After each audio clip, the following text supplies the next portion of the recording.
नाम है दिव्या भारती दास। मु Vidya nursing and medical science Salepur college रे ट्यूटर भाव में काम करुँची। आज हूँ विश्व जक्ष्मा दिवस।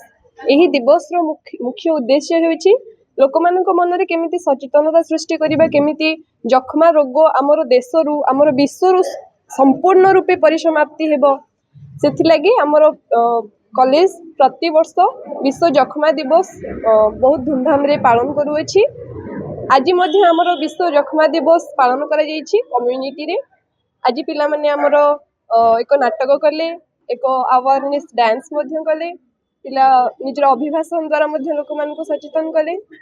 तेणु आमे माने केवल आम कॉलेज नहीं, आम देशर आम विश्वर प्रत्येक नागरिक यही दिवस को केमिति सचेतनता आहुरी लोक मान मन में सृष्टि करिहेबो, सेथिपई आमे माने मध्य दायित्व वहन करिबा दरकार। आज्ञा मो ना झुन्नू प्रधान, मु Vidya nursing medical and science college रे जेएनएम फर्स्ट इयर स्टूडेंट।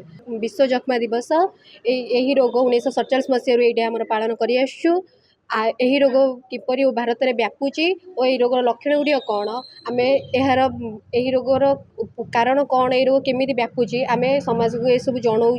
कि छोट छोट अभिनय कि डांस करके जनाऊँ और यही रोग केमी समाज सचेतन रोग आम समाज केमी दूरेब से आम प्रोग्राम कर। यास्मिन साहेबा Vidya nursing and medical science chairman कहूँ। आमर कॉलेज को मात्र 2 वर्ष आम प्रत्येक वर्ष ए कार्यक्रमटी कर आसुचु। लोक मैंने केमी सुरक्षित रे, गाँव लोक मैंने जानी न था केमी टीबी रोगटा व्यापे, से लोक मान केमी सूचना दिज्व, केमती पिला माने आमर गाँ गाँ जाइकी किंबा पाखरे लोक मैंने जाइकी लोक मान आमको सूचना दौरान कि केमिति से माने सुरक्षित रही।